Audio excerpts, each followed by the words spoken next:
opportunity to share my ideas about communication and how technology can help to some people who cannot communicate like us. And at first, we all know that speech, language, and communication disorders people are there. It's a lifetime journey, and they have to suffer to some extent in a country like Bangladesh for from various categories of traumatic brain injury, Parkinson's disease, developmental disorders, or any kind of speech, language, and communication skills, and which is suffering in their daily activities and social participation. It's really interesting to share because, sorry.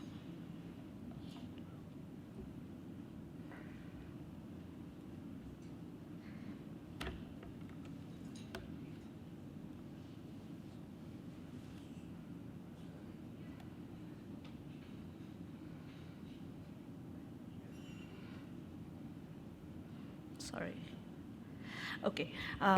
It's really interesting to share that after 2021, we don't have any national data on how these people are surviving and how many people we have in our population where we need to work on. But according to the 2021 national survey, we can say there are around 58.32% of the participants who were suffering from different types of articulation and pronunciation issues, speech organ damages, and struggling with vocalization. And the number is not decreasing by any means because autism spectrum disorder and the increasing cases of other learning disabilities are really alarming in nowadays. And where the technology can help these people is the way of augmentative and alternative communication. Children and adults with communication problem associated with range of physical, neurological, and sensory disorder also have the potential to benefit from AAC. AAC is particularly two types. First one is unaided, where our human body can perform alone because our eye gaze, our posture, our gesture, our body movement, head nodding, these things can work as an unaided AAC system for them. And another one, the aided part is mostly divided in two types. Like first one is from low technology and another one based on high technology. And today I'm going to share about the high technology devices that are compatible to use in Bangladesh. And the first are the dedicated speech generating devices. They are mostly purpose-built and they have high technology speakers and rugged cases. There are tablet-based AAC where the iOS, the Android devices have many types of speech generating or eye detecting facilities which people can use in their communication system. And there are eye gazing systems, particularly for people with cerebral palsy, where the device can track their eye movement and allow the user to select icons and or types of message by locking or the screen location or the other crucial motor impairment people can get benefit from it. And some wearable communicators and switch accessible devices are also there. And mostly people with autism spectrum disorder, intellectual disabilities, cerebral palsy, developmental apraxia of speech, and other developmental delays popularly use AAC systems. But I must mention that it's not a general technology that everyone can use. Every sort of disabled people cannot use them because they are neurological condition, their sensory neural ability doesn't, to some extent, support the technological heat or the light. Even the touching the screen or commanding the device, it's sometimes difficult for them. So it's very sensitive task to deal with these people and make something compatible for them. It's really a tough job. And there's a multidisciplinary team over there. There are core members like speech and language pathologists, occupational therapists, family and caregivers, educators and teachers, and the extended members are physiotherapists, rehabilitation engineers like you people, and psychologists and other funding agency personnel. But the reality in Bangladesh is mostly rely on low-tech, the PEX, Picture Exchange Communication System, which is very much affordable for our children. But apart from the economic side, PEX is now about to, I think it's not compatible for connecting the real world or the technology-driven world, where our education system, mainstream education system, is accommodating AI right now, but our special education or the learning system cannot adapt it. Low-tech PEX is mostly dominated there. Recently, Shah Jalal University of Science and Technology, they have some significant advantage in Bangla Sign Language Recognition Technology. They have an app called Sign Talk, and it is AI-powered smart glove. They have developed another app earlier for blind people, but most of them are for blind, deaf, this sort of disabled people they prefer to work on. And ICT Ministry last time continued this initiative, and they developed an AI-powered Bangla Sign Language Recognition System, Bangla Text-to-Braille Transformation App, Text-to-Sign Puppet Technology, and Bangla Sign Chat Communication, where Alo is a screen reader app, and Ucharon, Bangla audiobook, it's under process of making to launch for these people.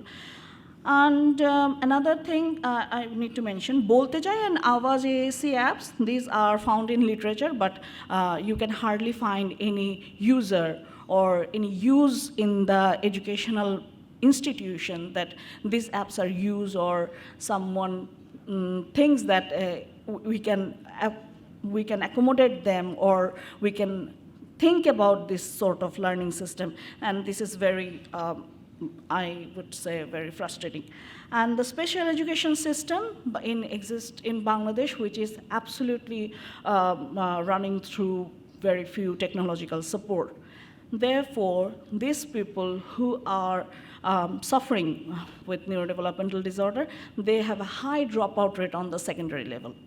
In primary education, they have enrollment rate is high, but in secondary level, the dropout level is really alarming. And therefore, in finding these people on the tertiary level is very, I would say, working on the surface level, or working for only for 1.57% of people who have different sort of disabilities or different sort of neurological issues. And artificial intelligence, which can work regarding aligned with this AAC system, there are some knowledge representation or reasoning issues that which they can work. And currently, Bangladesh adapting the sign language interpretation system, which is mostly focused on the natural language processing.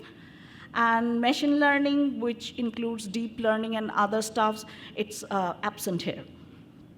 Machine learning is really, I would say, an inevitable requirement right now, where these special children will get from their primary education, they will continue and adapt in their lifespan, and further in their tertiary education, they will use them to learn, to be evaluated, to get more research-oriented, or any sort of innovative activities. And finally, the computer vision, which is the visual scene display, where their eye gaze can decode their messages, and which is not available in Bangladesh. And robotics is, I will say, a very ambitious project for right now, but social robots and robot-based language learning system is available all across the world. So another thing is, we have many popular ways to organize computer and paper-based AAC system, and the mostly that depends on the storage and the retrieval of word, phrases, and longer utterances from core vocabulary system to pragmatically driven system. Vocabulary developers have carefully mapped the knowledge representation in form of language structure designed for the communication, expression. And another thing that found in the literature, that tagging people, object location, and the system generate simple phrases can help for making personal narratives. It's on, that's the AI can do for a knowledge representation and reasoning skill, developing reasoning skills for people with neurodevelopmental disorders. And the advantage of this, advantage of the system like this provides very conversational, human, I would say the real life conversational experience for these people. They can reflect on their natural back and forth conversation or any cognitive and motoric functioning over there. There are some models, I will mention 2 models here, how this AAC can assess or adapt. The first model is an expert system model where the specialist and the expert will take decision. The multidisciplinary team will take decision to assign an AI-based device for the neurodevelopmental disorder student, and later they will evaluate them on the adaptation process. The whole adaptation process will be evaluated, and they will find out the pros and cons to make things more clear or more usable. Another model is the participation model, and it's a huge task. First of all, identifying the their participation pattern and their communication needs. Then we have to move towards the barriers. First of all, 2 barriers. First one is the opportunity barriers and the access barriers. Opportunity barriers are related with the environmental causes like policy, practices, or any other facilitator skills, and some type of attitude issues or sociocultural issues.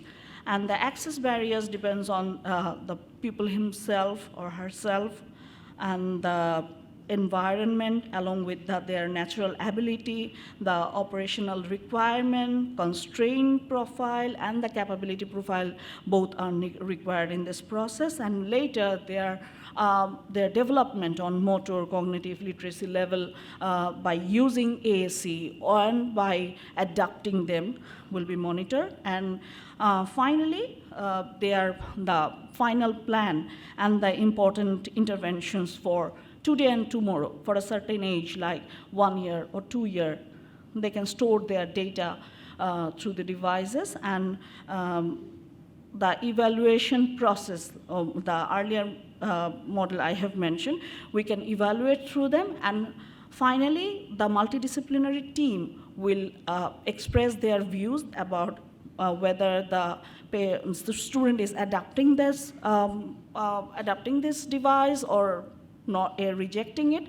If it's adapting, then we have to follow up, we have to develop more, we have to update their data, categorize their data, encourage them in deep learning,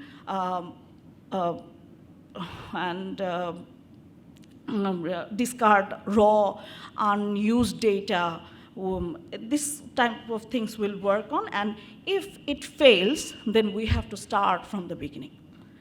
We have to observe further, we have to think about the communication needs more critically, then we have to customize the device. And this is how their language and communication issues may deal with the technological support. And framing problem is another task that is the AI program do better when some background knowledge about the subject goals can decide the complex action based on the past result. And the finding, the frame problem means that there are some information that the computer does not have, because computer will use those information which are already stored in its storage. But when there are some real life experiences arrives, or some issues that are not he or she is supposed to face, what to do then? then you have to frame that problem, you have to assign the caregiver, you have to train the caregiver that you have to perform, and here a process will work on, like which called the model, lead, and test process. Model, lead, and test processes you have to store different types of videos about any types of emergency situation, like fire breakout, like earthquake, what to do, and even to some extent facing any type of animal attack or insect attack. They may not store in their computer devices, or computer cannot read this sort of message, but how to deal these things. Then the caregiver will jump in, and there will be some backup videos over there. He or she will watch them, then make a model, and lead the neurodevelopmental disorder people to do that and test further. That's the process that when framing a problem or AI-generated problem can, with support of the patient's caregiver, they will get a just-in-time support for neurodevelopmental disorder patients, and there are specific intervention techniques for them. This mirrors approach used by Keynote, Ferrari, and other companies that their check-in and check-out of AAC system that provides intervention support for communication partners just prior or during their engagement with a client, including the video modeling, as I mentioned. So complex communication need, people mostly need the machine learning, natural language processing, and generative AI. They can personalize, they can use their personalized learning platform, intelligent tutoring system, automated assessment tools, generative content creator. This sort of things are can be used for their education or learning environment, but the most important information we must know that there are very few people with neurodevelopmental disorders are found in the higher education institution, because as I mentioned earlier, that 18.33% of enrolled disabled students drop out at the secondary level. From the public university experience, we found very few high-functioning autism students with hyperactivity or cerebral palsy, and blind and deaf people are dominant over there. Blind and deaf people use some PDF reader or highly powerful magnifying devices as their major learning material. And, but for neurodevelopmental disorder, there are no apps or any other kind of technological support that they can use for their learning purposes. And Bangladesh very urgently need to develop a user-friendly speech-generating app and eye-tracking device that the education system can be more inclusive and affordable. iOS and the Android apps are like Talk Tablet Flu, Cough Drop. These things are available, but they are not free at all. And Bangladeshi students, mostly the public university students, hardly can afford them. I need to share another information, because for English medium students, it's quite easier to get a certificate from higher secondary level.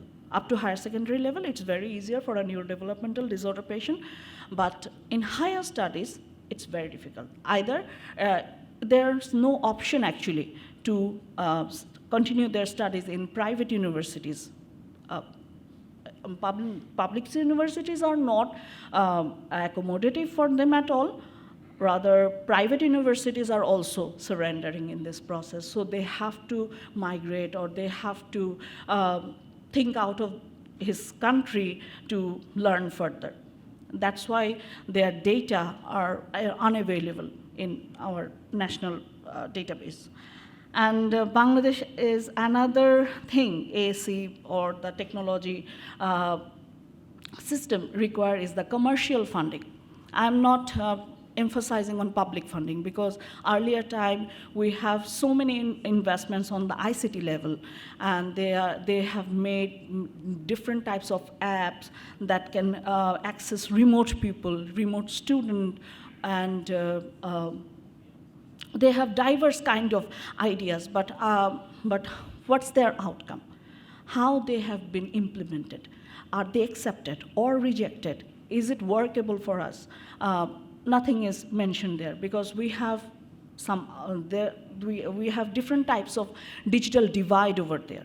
We have infrastructural crisis, resource crisis, and these sort of things are not, I would say, not in attention of us, rather making there any innovative funding ways to launch this type of devices. And funding resources, as I say, it's a major crisis for this system. There's no insurance coverage. Our health insurance system is very poor in our country, and the low interest rate loans are also required for both the entrepreneurs and the patient to develop this kind of devices. And further, what they suffer, actually, they suffer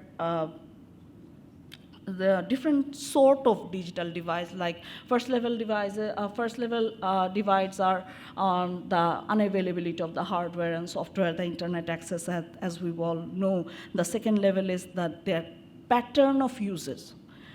We are not addressing their pattern of uses. They have unique kind of pattern of uses, and that's why we cannot work further.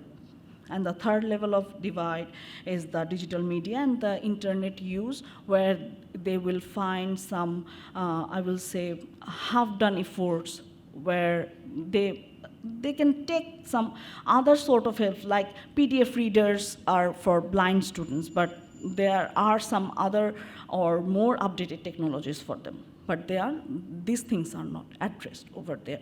So, and another thing is, special education system is a non-formal education in Bangladesh, no technological innovation, and mostly the learning pattern of neurodevelopmental disorder patients are manual. They mostly focus on their medical condition, their neurological condition, therapeutic approaches. This type of things are mostly popular. This type of things are mostly highlighted in this process. And that's why investing in this technological development is really poor. And another thing is, higher educational institutions don't have any sort of policy to provide access the available students as well, because their learning patterns, their learning systems, apart from our mainstream education, it's not acknowledged. Special education don't have any acknowledgement. That's why they are mostly encouraged to work for vocational training, for doing odd jobs, and somehow they seen out from the learning environment. And I think that's all from my side. I have very few information and very different type of information to share with you, because my thought process is not technology oriented that much, but I hope this type of information will encourage you to make more accessible, more inclusive devices for people with neurodevelopmental disorder. Thank you so much. And sorry for being too much nervous. Okay, you may have questions. Thank you, Ms. Sharmin Ahmed, for this insightful presentation. Dear audience, if you have any question, you can raise your hand. Yes. Thank you very much for your excellent presentation on augmentation and alternative communication for neurodisorder students. My comments, actually, the British Council funded project, the title Generative AI for Good, Widening Access to Tertiary Education in Bangladesh. So just you mentioned that only few people or few students are in the tertiary level. So Dhaka University has a special quota for disabled students. So how many students at present studying in Dhaka University? This is one question. And which level? That means their disabilities level. Another thing, your department actually communication disorder. So what type of actually regular degrees, diploma or masters you are offering, and who are the targeted people? So these are few queries, please. Thank you.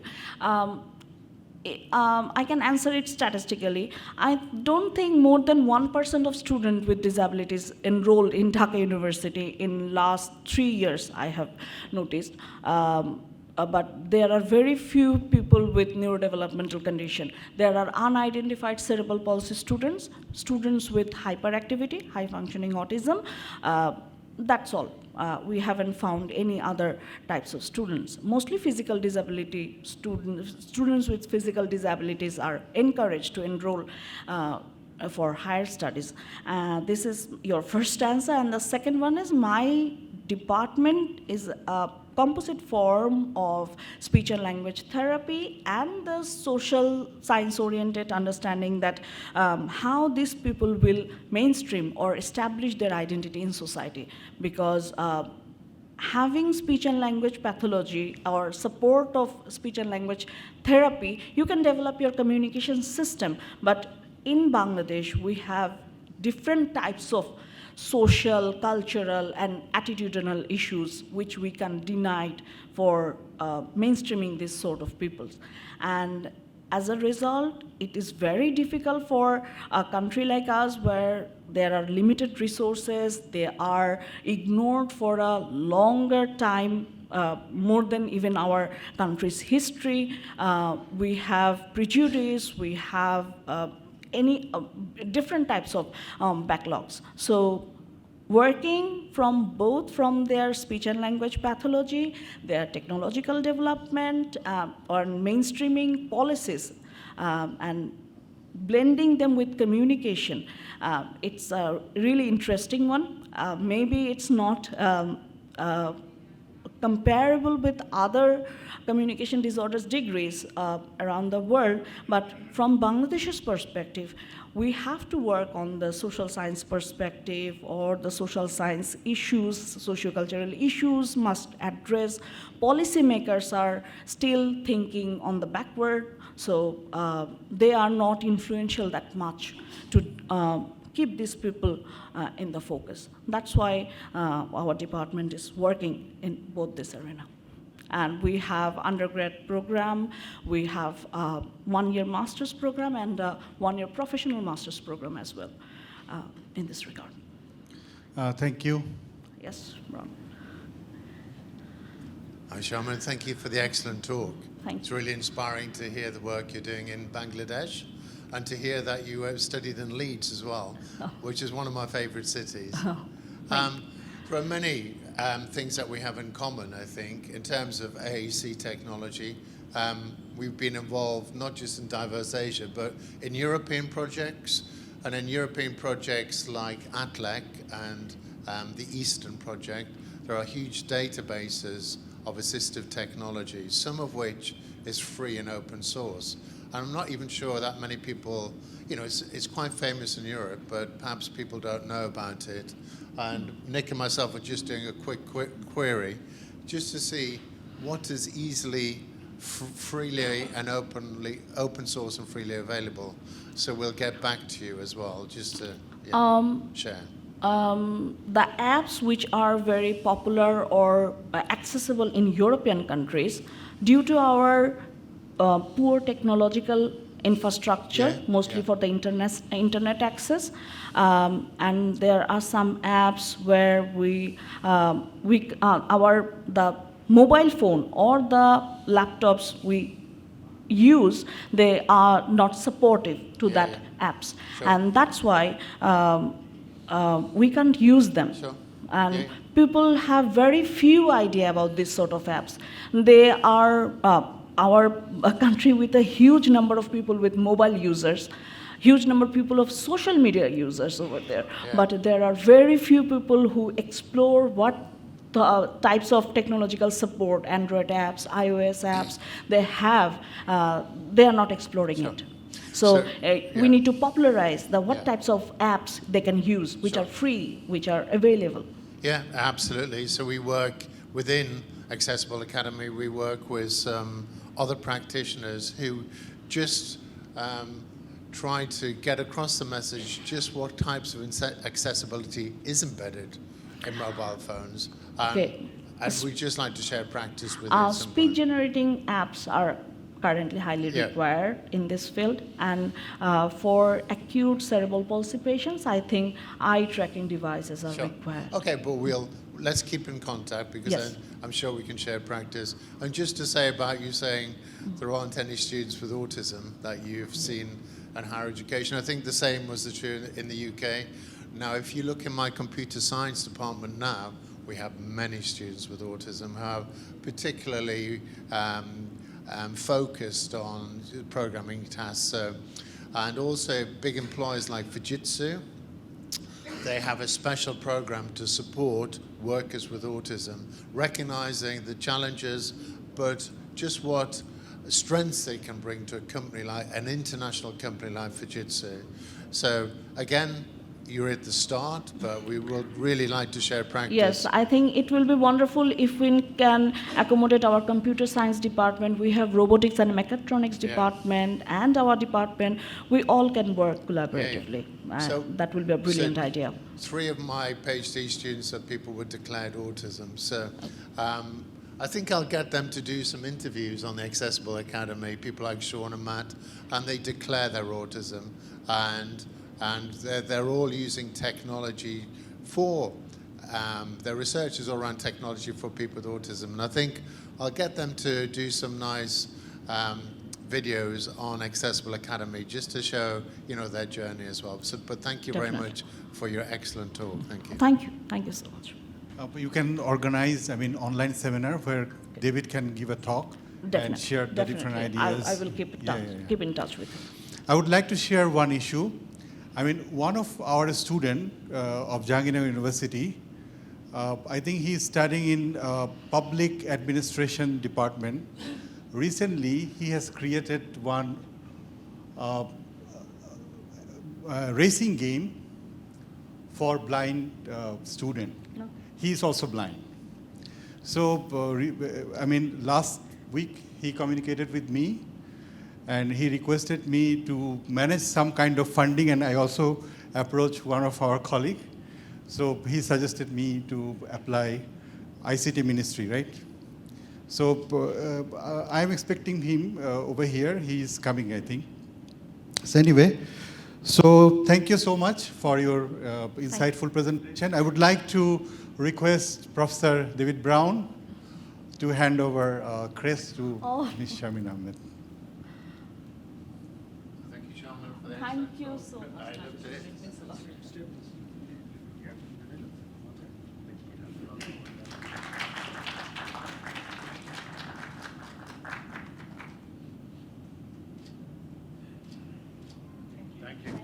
Thank you, Sharmin. Thank you, David. Thank you, Mufti. Thank you, Shamim Kaiser.